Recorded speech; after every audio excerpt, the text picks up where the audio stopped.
morning, everyone. Well done to you for making it in on this wet Sunday morning. It's a tribute to your spirit. So, my name is Francis Lowe, and I'm just going to be going through some techniques and hopefully helping people to overcome their fear of pens and the permanence of the pen. So, I'm not saying that you have to do everything the way I'm going to do it now. An animation director once said to me years ago, there's no one technique. There's just techniques that work. And that's the most important technical question. Does it work? So if you find your own way and innovate, that's fantastic, okay? But really what we're going to do is I'm going to show you about the versatility of a pen. Now, I like pens because they are so unforgiving. I'm just going to knock this on while I'm here.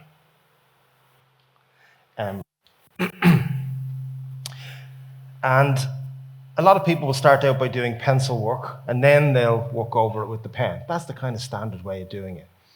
When I'm sketching or doing observational stuff, I do sometimes like to get a pen and start doing it directly. It forces you to be super, super, super focused, and it becomes like a form of meditation. And I only started using pens probably, I was going to say only about 15 years ago. I had spent most of my career working in pencil as a television animator.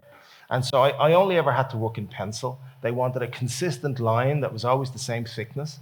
And then when I decided I wanted to start illustrating and I wanted to try different things, I pretty much had to learn how to draw from scratch and use pens.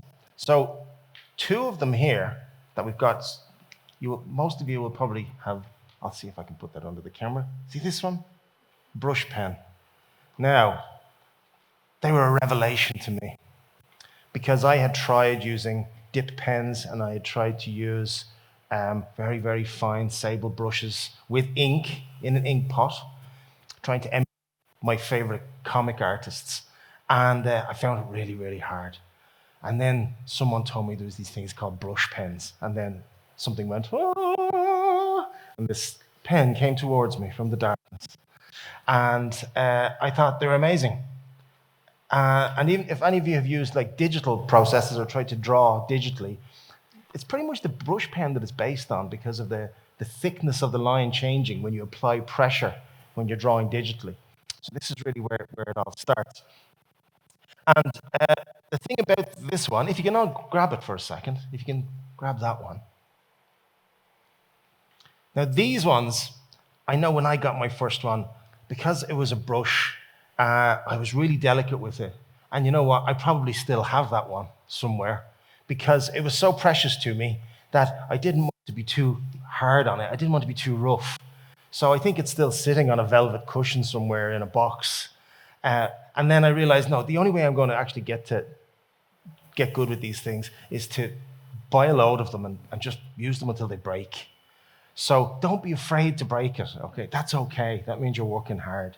But I want you all to just first do what most people do, and that's to try and be as gentle with it on the paper as possible, and just make a little thin line. And it is quite hard to maintain that consistency. Now this is probably the hardest of all of them to use.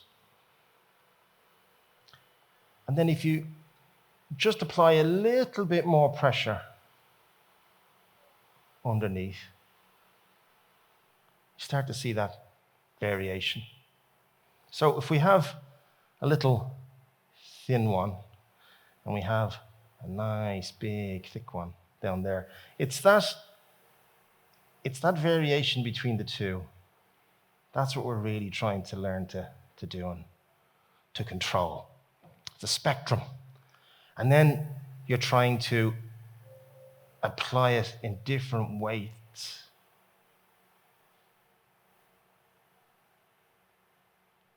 Now you'll hear me using the word weight. And what I'm talking about is line weight. And that means the thickness of the line. And as a general rule, when you're using a brush pen, the heavier weight goes underneath or in the darkest place. And also, the thinner lines will be for the things that are much further away, and the thicker lines will be for the things that are closer to your eye. So we can use them to generate a sense of depth, and we can also use them to generate a sense of weight. Now, what I want you all to do with the other pen is a little bit easier to control, maybe a little bit more forgiving. So that's the one that should have CS3 on the nib or on the lid. Right. I need to keep it on. It might be just me, Joe. There we go. I need to remind myself to keep it on. All right, great. Now,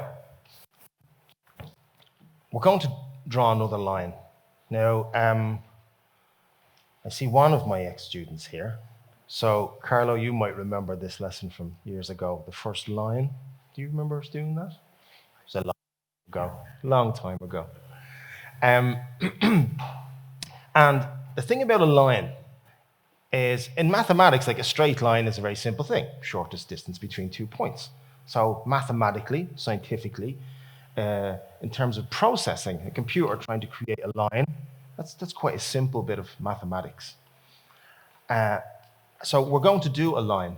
Now, when I teach drawing at the university, or teach drawing to anybody, I try to encourage people not to draw as if they're writing, because you've only got the amount of control you've got is just your knuckles, right? And you can only work within that range. So we start our lessons with a very quick martial arts lesson, and we analyze how a punch is thrown. So I'll stand up to do this. So if you were in a situation that you had to punch something, punching like that's not going to really do much. It's like, get away from me, or I shall punch you. Okay? A punch starts in the feet, and it's amplified. Ankles, knees, hips, spine, shoulder. And it's projected. So you throw a punch, and we apply the same logic to drawing a line. We throw a line, and it's the same action as skipping a stone. Try to use our body. Now, most people, when they're drawing, they're doing it sitting down. So we want you to try and use your upper body when you're drawing. That's the first drawing lesson, to try and use all of it. And it gives you more control. So on the first day when people do drawing, I ask them not to do something, and it's this. Let's see if we can keep this going.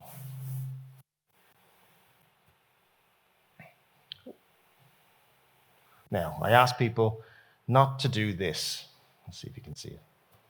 I'm going to do the sound effect that accompanies this.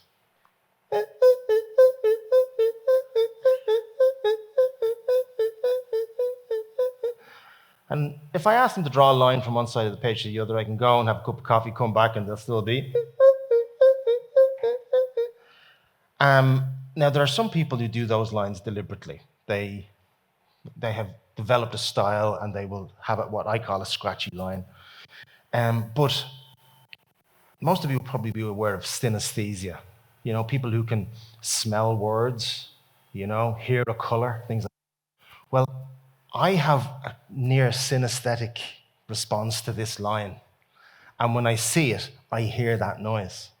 When students are drawing, I hear that, and I have to ask them to stop. So the very first drawing lesson I give, we start with drawing a line.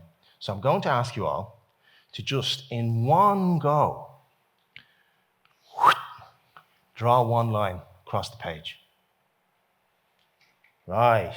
Now, you see, if I'd asked you to draw a line before telling you I want to do that and just said draw a line, you'd probably be taking your time, trying to get it really, really precise, okay? But if you do it in one go like that and practice, it looks nicer. It's a much cleaner line. That's what we would call a professional line, okay? So do another underneath, just to make sure. Okay. So in terms of processing, that's pretty straightforward. But now we're going to try something that, in terms of mental processing, is slightly more difficult, and that's an ellipse, or an attempt at a circle. Now, I'm not asking you to draw perfect circles, but with the same speed that you drew that line, I want you to draw me an ellipse. Okay, and I see people using their arms. Okay, fantastic. Now, there is documentary evidence in front of you all that you can do a confident line and a confident ellipse. Okay, so that means I don't have to hear at any point, which is fantastic. Okay, what I do, and I did it the other day with my new first years, I got them to sign the bottom of the page after they did this, and I said, right, that's a contract now. You've just signed a contract that's the sort of confident line you're going to give me. Okay, so we're going to draw another circle, but this time we're going to experiment with the line weight. So I want you to use that one, the CS3, okay? And I want you to play with it, but if you put it on the flat face down and do the circle, you'll notice that the line has a variation. It'll vary in weight as it goes around. That's what we're looking for, that variation in weight. Okay? Now, before we move on, I want you to, you can see that variation, but I want you to play now a little bit, and I want you to make marks. Now, if you have the chisel tip at a like 45-degree angle and bring it down, it'll stay straight. Bring it up there, you get a thick line. And I want you now to play with it. And start moving it and kind of getting a sense of it, feeling it in your hand, feeling the resistance.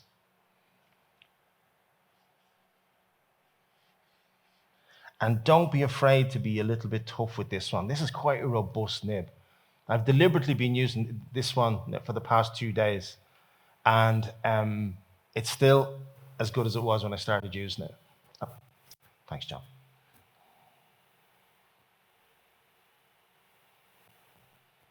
There we go.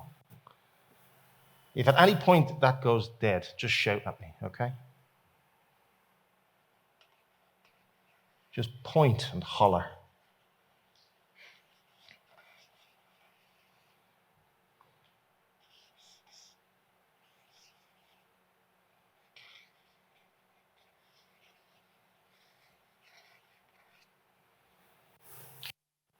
So, just play, be nice and free, big shapes, big bold shapes, squiggles.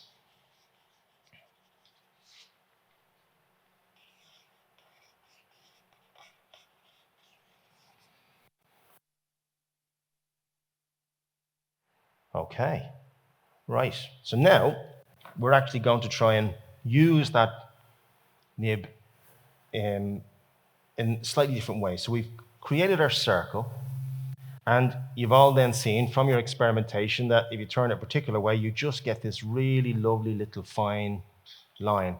So we want to revert to that one a little bit. So what we're going to do is we're going to try and give this ellipse, this circle, we're going to try and give it a little bit of weight, a little bit of depth. Okay, so we're going to imagine that there's a light source. Now you don't have to draw this. I'm just going to draw this just to indicate where the light source is. Right, now what we're not generally aware of, we're generally aware of the main light source, but we tend not to really think about the secondary light sources or reflected light. And there's a lot of reflected light around us. So even if I lift my sketchbook up to my chin now, you'll see that my face underneath illuminates more. Okay, and photographers do this all the time. That's why they have big reflectors, and they'll put it to one side to bring out a shadow, to lift the detail in a shadowed area. And we're surrounded by reflected light. So we're going to start, and we're just going to do a nice little, we're going to imagine that the light source is coming there, so there's a bit of shadow down here. So you can take your time with it. And so there we've got our kind of, our initial little shadow.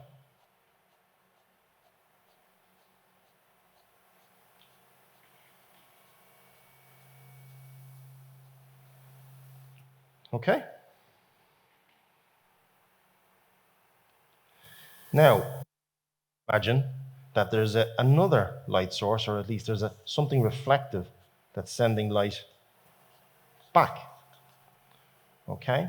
So it means that this shadow isn't going to be completely dark. But to do that, we are going to work back into this, but we're not going to go all the way to the edge. We're just going to do a little overlay of lines there.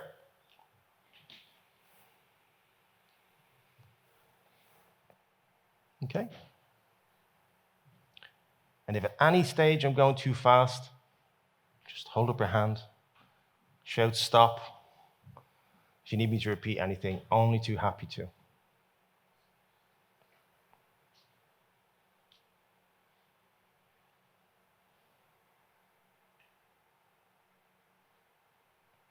Okay.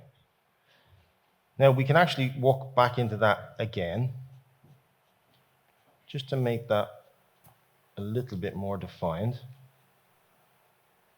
And of course, that would all depend on how strong the lights are.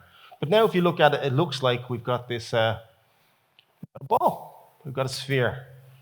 It's got a shadow. It's also got this secondary light source. So we've got a highlight. That's effectively what we've got on that side. We've got a highlight down here. Okay? So that's just using that pen. We're able to get the variation of thickness, and then we're able to create depth just through the way we're shading. But now we're going to start looking at depth in a slightly different way. So if you can all use the flat part of the nib, I want you to be as heavy as you can be, and I want you to do like a little hill. And if you can kind of keep it consistent, try and keep it the same thickness all the way around. So the same line weight, the same value. Okay, cool. Now we're going to do another beside it. The same. And if you've got, yeah, the chisel tip, the big one. And then if you've got room on your page, we'll do another.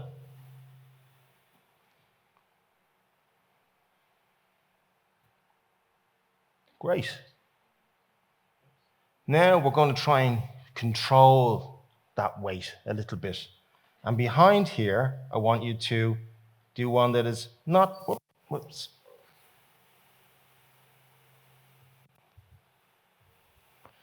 Not as thick.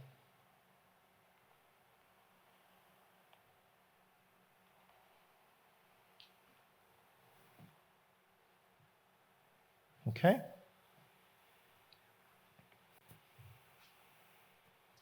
And then behind this one again, just using the tip, do another couple.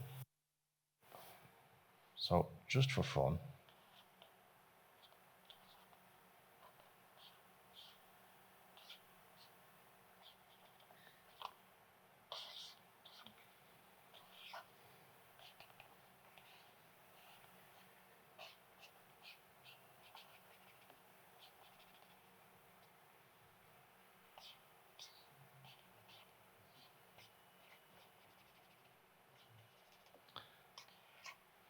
I call that bald commuters on the way to work.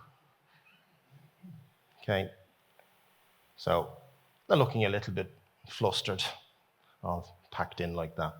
But we've got that sense of depth just using the line weights. So we get the sense that things are moving off into the distance. Okay? How are we getting on? All right. Now I'm going to do my teacher thing, and I'm going to walk around the class and have a look at your work. You're already A stars.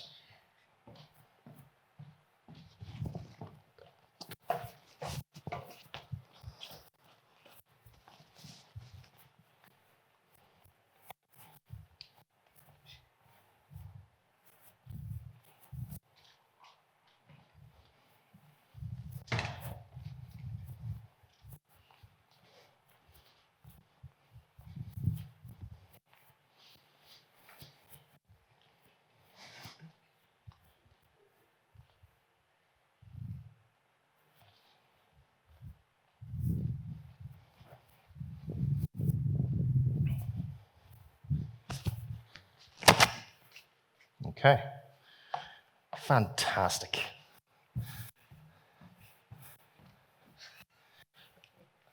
I have to say, I'm quite impressed because it's no mean feat to overcome that fear of making a mark without being able to rub it out. I ban erasers from my studio because you can't see your mistakes. And this is where, with these kind of things, it's just about practice, practice, practice, practice, practice, and make mistakes and be happy to make mistakes. That's really important. So we have a philosophy, and it's when you're trying to get the right line, we call it get it wrong, get it wrong, get it wrong, get it right. So it might take all of those attempts. Now the problem with rubbing out, and that's why working with markers and working with pens is so cool, is that if you rub those ones out, you forget where they were and you forget what the mistake was. So you do tend to make the same mistake again and again and again because you rub it out and then you just do the same thing. Okay? And another thing when you're using a pen or a pencil, with the pen it's really nice, is try and find out what is the direction your arm most favors. Now, as you can see here, that's mine. That way. That's my favorite and most favored way of doing a line.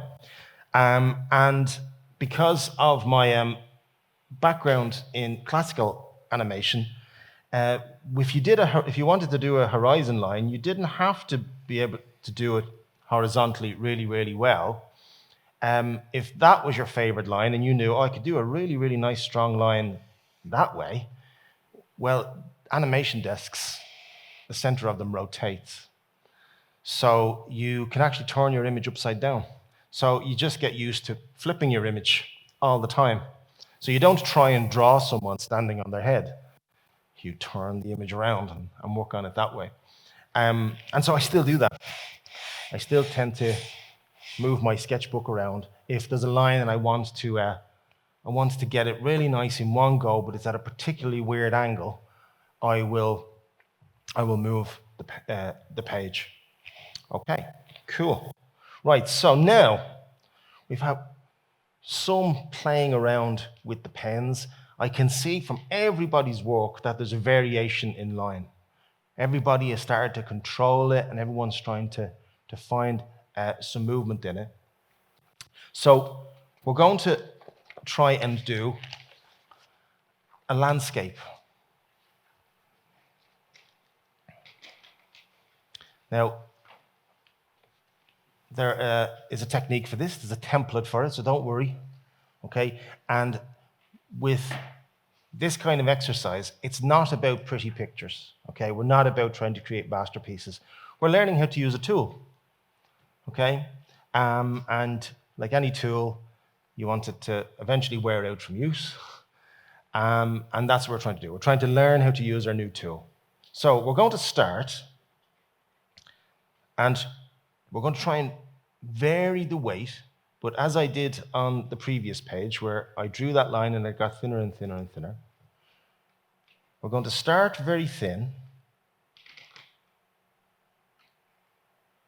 and then we're going to try and get thicker. See if you can start with that.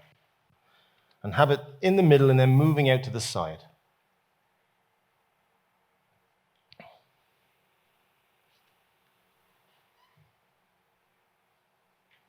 Cool. Brilliant. All right, great. Now we're going to do the same on this side, and we're going to use the one on the other side for guidance.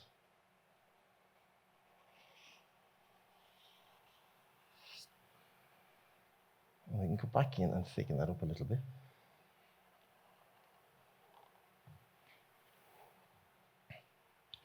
Okay.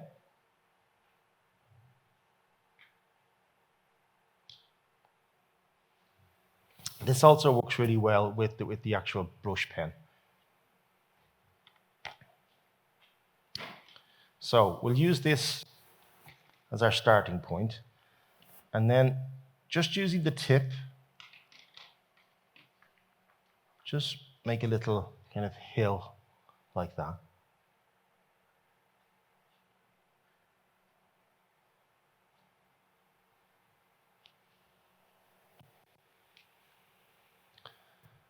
And we'll do the same over here.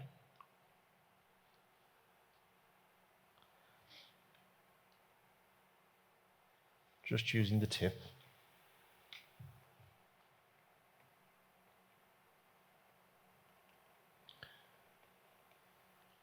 So we'll try and use the line here, these ones, we're using that as our guide, and that's letting us know what sort of thickness and what sort of weight we should be putting on that line.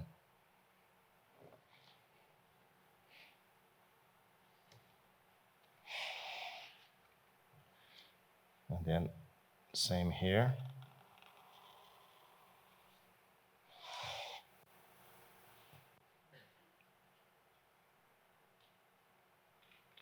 And then down here as well. Okay.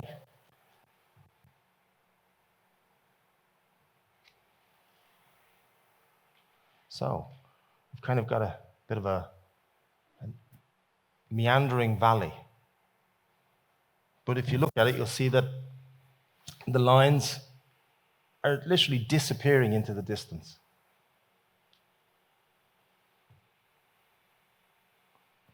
Okay. All good? Cool.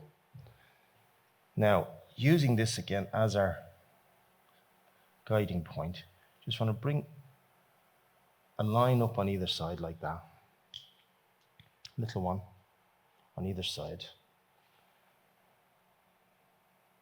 And we're going to just feather a random line all the way over to the other side.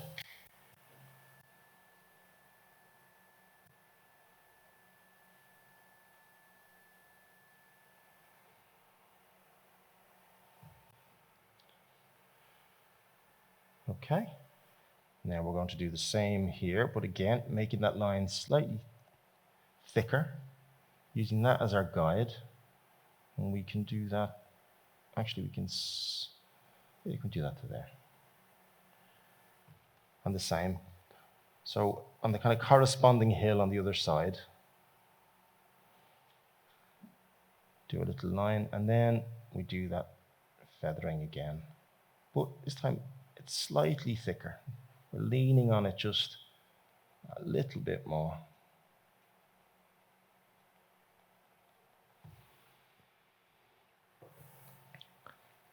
So what we're actually doing there is we're creating a kind of tree canopy. So we're looking through this path in the woods, and we're seeing how where the trees connect as we look through. And again now, with a slightly thicker line, and using that as our guide.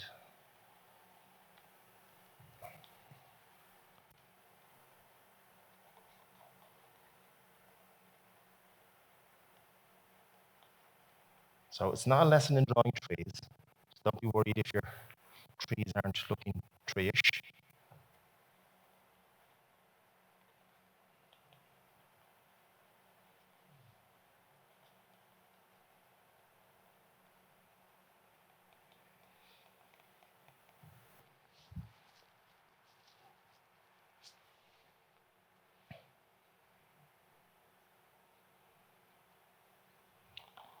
We can do another here.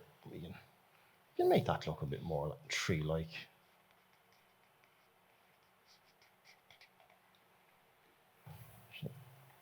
That line a bit thicker.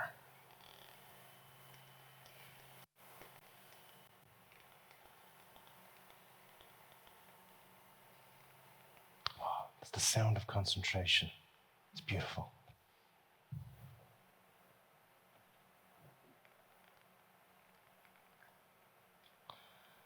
I like to play Debussy when I draw, and my students have to put up with me sticking Debussy on drawing lessons.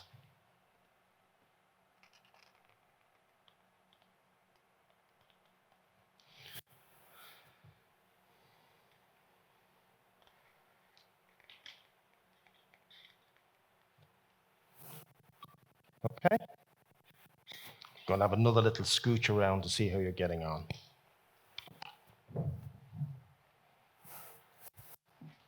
It would be remiss of me if I wasn't checking on your progress.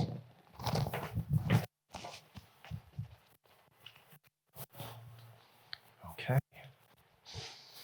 Oh, yes. Excellent. You're pretty good at this. You should do this for a living.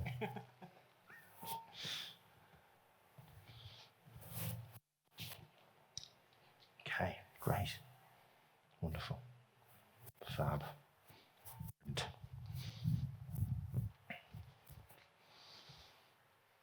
Excellent. It is, isn't it? But you're practicing and you're trying, and that's the main thing. No, that's working really, really well. Okay. Okay. Fantastic. All right. Okay. Brilliant.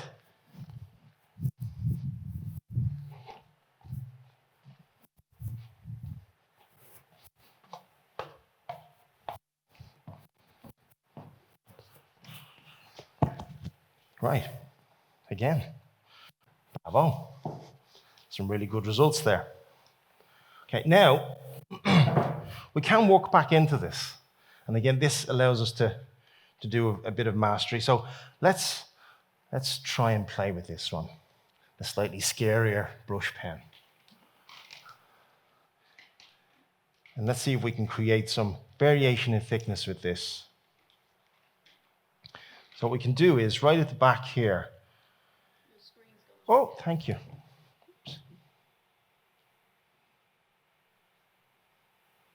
Nice.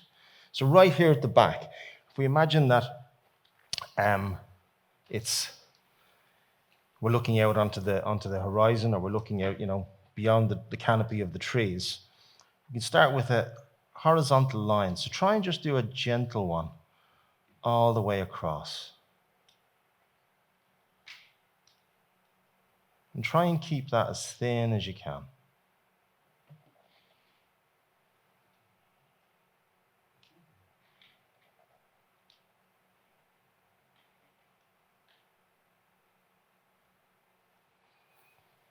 Okay?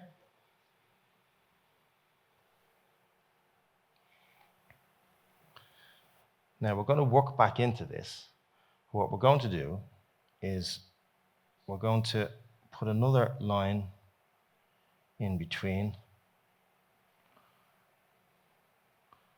each until about the halfway point. Okay, so we've got twice as many lines on the top. And we're going to work back into that again. But we can start to apply a slightly thicker line in.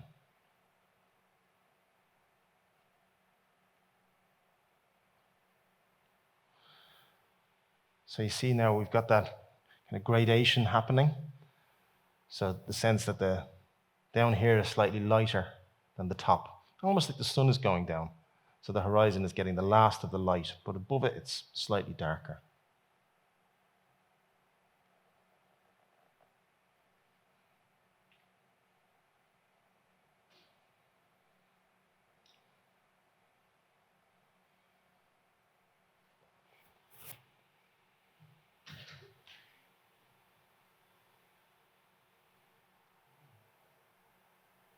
Great.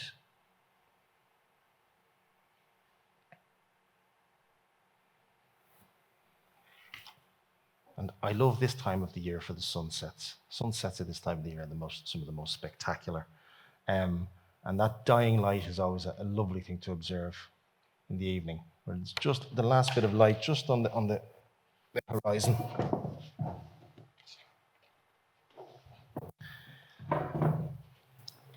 Now, if we wanted to, we can also use the pen to our advantage in that if we decide that we want to bring one of these trees in the foreground a little to life, so we can put in a couple of details that make it look like we've got the roots of a tree.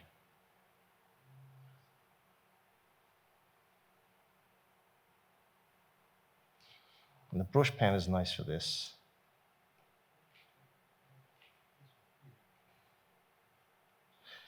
And when you're doing the top line like that, we tend to do the top lighter. If you imagine, we tend to think that the things on top is where the light is hitting it, so the line will be at its thinnest, because we aren't actually surrounded by lines. That's something that cartoonists pretty much created. But when we are applying a line to show the outside of something, we tend to do the thinnest line where the light is hitting it, or sometimes no line at all. I had a drawing teacher when I was in art school, and he was obsessed with this, that when you're drawing, when you're observing, you should put as few lines on the page as possible. So during lessons, we would be drawing models, and he would just tell you were drawing too much.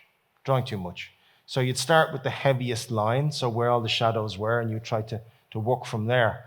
And I was at this for weeks, trying to develop this discipline he was trying to enforce on us. And then one day, I can remember, I was drawing a model, and I still have the drawing somewhere. And I was standing at an easel doing the drawing, trying to put in as few lines as possible and leaving out lines where the sun would be hitting off the model. And as the tutor left the room, he opened the door and he turned and looked at my easel and just did this little inch of a nod. And I thought, I felt like I'd won an Oscar. I'd finally been approved. I'd finally not drawn something. So just walk into this then. And again, don't be worried about pretty pictures. This is just us practicing and learning. But if you can, try and put those heavy weights down here at the bottom. And you can always go back into them. And then you can bring this branch up here. Let it. There we go. Okay? So as most people got the rudiments of a tree. Now, it doesn't make any difference if it's not looking tree-ish. We will, because we're going to do something with it. There's going to be a bit of practice. And we're going to create the bark. Now, we're going to start here on the sides, and again, with just a thin line, but allow a little variation, because bark is uneven and it's irregular. And I want you to just start at the sides. So the tree is just giving us kind of, thank you. It's giving us a little path to follow with the lines. Just giving us a little path.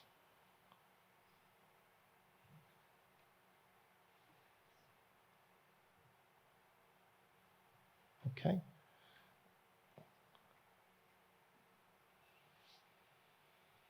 So just gentle, and it doesn't even need to be consistent. That's the lovely thing about bark. Bark is not even.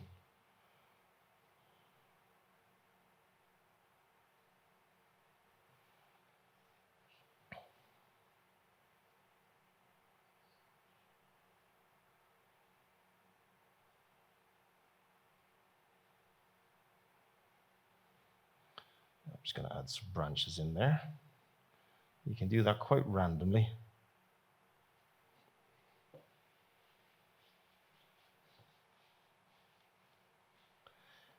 And then when you've got your branches again, just feathering a little line.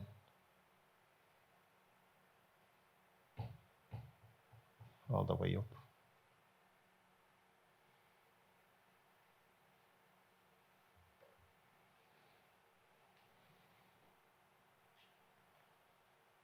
Okay.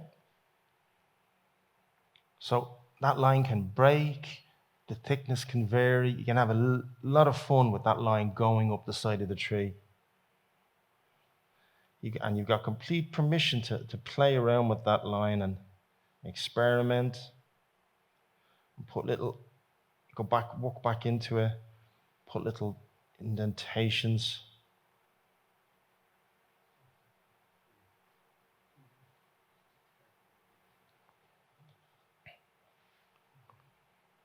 Okay.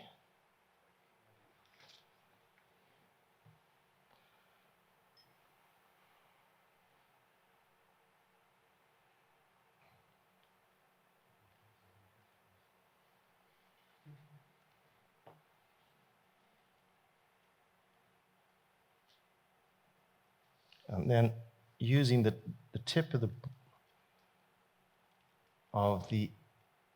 brush pen, you can start out just flicking up.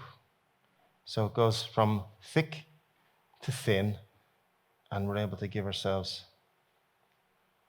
some grass. So going thick to thin, so just flicking up.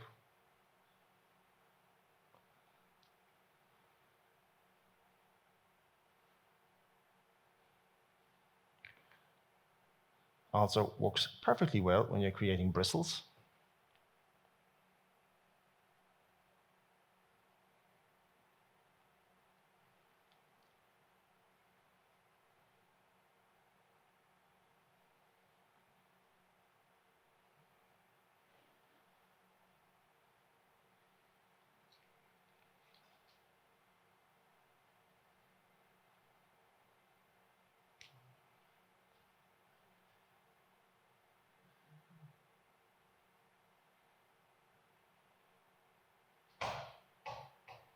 Right. How are we getting on?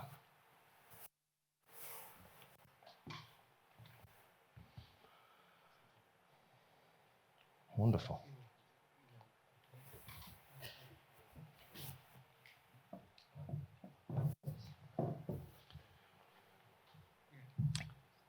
Now, what we can also do then is work back into these leaves.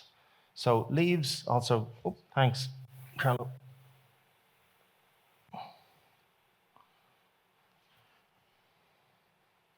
There we are. We can work back into these leaves, and you can use the brush pen for this, or you can use the chisel nib. Actually, the chisel nib's quite nice because you're able to get the quite big shadows in there quite easily. Because the leaves will cast shadows on each other. Work into that bit of irregularity.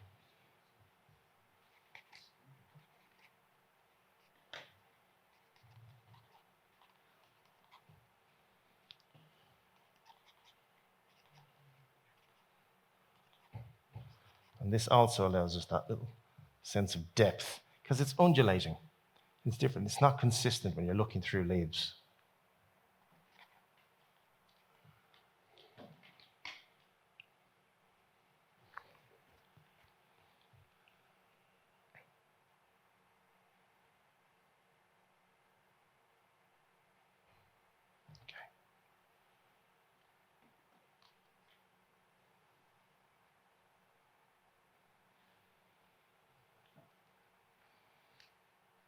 We all doing good? Great.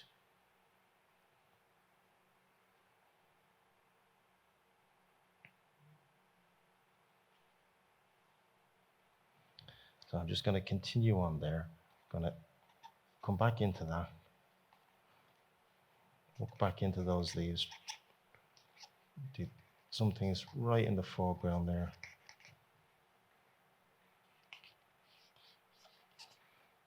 Big and heavy in the foreground.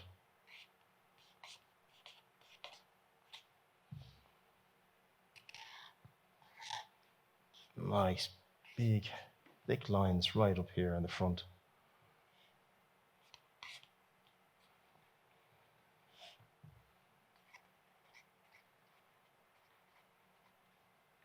And if you go into, like in between the limbs, you can work into that quite heavy because that could be quite dark back there. That'd be in shade.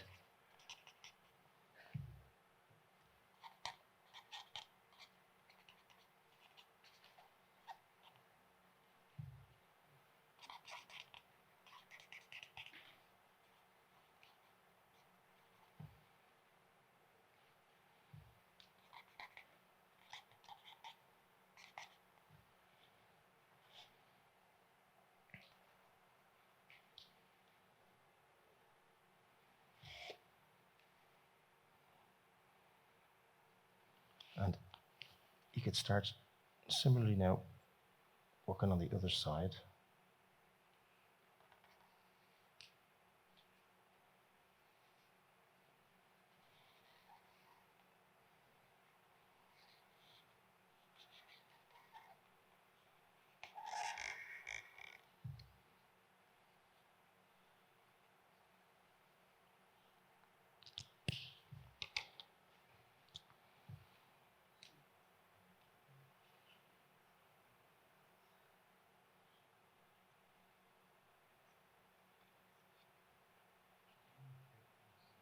Okay.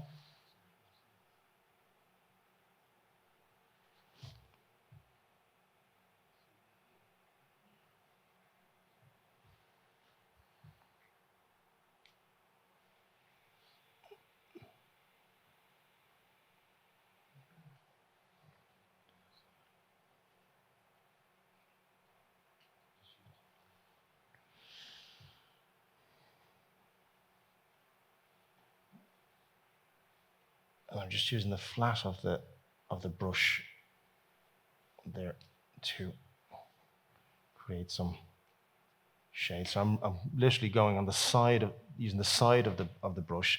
You can do that here as well.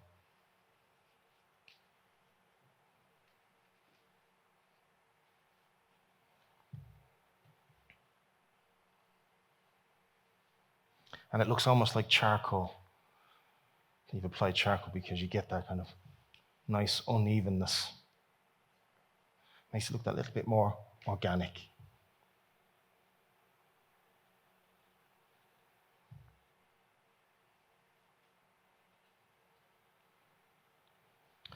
All right, cool. So that exercise really is that's about playing. That's about experimenting. And when I first started to use brushes, this is pretty much what I started. This is what I did. I created this exercise just to play around with the thicknesses and the variation, because it is passing into the distance. You get to work on the line weights, and you get to practice making them thinner and thicker until eventually you've got something that should give you some sense of depth. And the first time I used a digital drawing tablet and was testing the weight, because it works the same way. The line gets thicker. I did the exact same exercise. And even now, if I want to loosen up, I do this. I create a very quick background that is moving into the distance in perspective. And it's a really, really nice loosening up exercise. So I'm going to leave the last couple of minutes to answer any questions that you might have. So, does anyone have any questions? Yes? I came in late, so hopefully you haven't talked about this before. So what's your opinion on, like, okay, if I'm penciling, I've been told or I've learned that it's good to try and draw from the shoulder. Yeah. And I noticed sort of the way, but with the pen, you probably need, draw from the shoulder to get long flow. That's right. Yeah. So how should I think about drawing? Should I think about drawing with the pen? Okay, so basically, what I would say is, for things like when I'm doing these lines here, you want that to be strong and fluid, and you're using your upper body, hopefully most of it, and using your arm to do that. It's when you go back into the fine detail, that's when I have no problem with people resting on the ball of their hand for fine detail. It's hard to put in fine detail with your arm. If you're working large, you can. I still love to work on whiteboards and a marker because you can have loads of detail and you can be working it in with your arm. And it's really liberating. I was at a meeting a couple of years ago, and they'd asked me to turn up with some character designs. So I could have sat and done them on my sketchpad, or I could have sat and done them on the computer, but there was a day when there weren't many students in one of the studios, and I went in and did the work on the whiteboard. And I was able to get my designs onto the whiteboard and photograph them and bring them to the meeting. And it was just really nice to be able to get that detail and use the arm. But realistically, most of us are going to probably be sitting at a desk when we're working. So it's almost like the movement becomes more refined and becomes, it's like here, from here, it's big and bold and confident, and then it becomes more refined the closer it gets to your fingers. So I don't mind people. I try to say to them, we learn to draw by abandoning the habit of drawing like we write, because most people do that. So it's about relearning and using the arm, as you said, using the upper body, but then going back and putting in fine detail. Yeah, you've no choice. And also, as I mentioned earlier, because my training was as an animator, a lot of it was like this, really, really tiny detail. So and when you're in betweening as well, your lines have to be so precise. You just don't get away with that fluidity. Yeah, so nice, big and bold for blocking it in and getting the main shape, and then for detail. I hope that answers your question. Cool. Any other questions?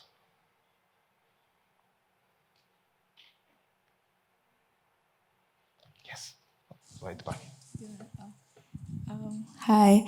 Hello. I want to ask, because like you said, like if you're like practicing, this is like your go-to landscape. I was wondering, for example, like I've never like played around with the chisel tips or brush tips or like maybe with markers or even with new media. How would you like advise us like testing out? Like, is there like a go-to like, oh, this way and that's how you can able to play? Well, if we go right back to that first exercise, and it might seem really rudimentary, but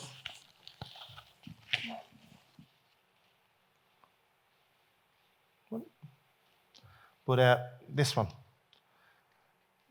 that's the best place to start, because you get a feel for it. You kind of know what its limitations are, and you get to play. And again, I still do this. If I'm unfamiliar with something, or if I haven't used something in a while, because you get rusty, I'll go back in and I'll play. And that, even if you look at these sketchbooks here, this is me playing with the weights, just trying it out. It's like different pens, looking at the variation. What do I prefer? What's different? And they all have different properties. And you could literally take the chisel nib, and that would serve you doing a lot of stuff. Same with the brush pen. So you're kind of like you're mastering a particular tool, but you can sometimes get almost identical results. But you will have tools that you favor, and just playing with them. That's the most important thing. And the most important lesson, I think, is not to be afraid of making mistakes, because at that stage, it's not about mistakes and it's not about making artwork. It's about learning and learning the materials. So yeah, play, lots of play. I hope that answers your question. This gentleman had a question. Oh, sorry, yeah. Just more of a practical question. Sure. I'm just using the chisel tip and it's starting to do like the dry brush effect, which I didn't want. So it's like, how frustrated do you get when they start running out? Oh, you have to buy loads. Yeah. You literally do. When you're playing with them, you will use them up. And yeah, they do run out. I think if you're a practitioner who maybe uses them a lot, or someone who just is really interested in it, you end up having to invest in them. Yeah. Like I said right at the start, that's something I was very precious about mine when I first started, and so I used them very little, and I realized I was never going to learn, so I just had to bite the bullet and get loads of them. Yeah, I mean, admittedly, I've got quite a few at home that I buy, but then, like I said, I never use them because I don't want to spoil them. Yeah, I know they become too precious. I think every artist I know also has like a box of paints that they've had since art school that they never used because they were too precious, and they've bought hundreds of pounds worth of paint since, but that box still remains untouched. But hopefully they still get me using all my brush pens and. Yeah, well, I would say just because they're tools, use them until they break. Use them until they run out. Use them like a saw. Use it until it blunts. Thanks, yeah. The best way of breaking something is to break it from use. Absolutely, yeah. Thank you. Right. Anybody else? Okay. Oh, where are we at? Oh, okay. We're at the time. Well, it's been a pleasure teaching you this morning. You're a great class. You listened really well. So bravo you. Thank you again for coming on a Sunday morning. And it was nice to turn up and have so many enthusiastic people. So thank you very much and enjoy the rest of your Sunday.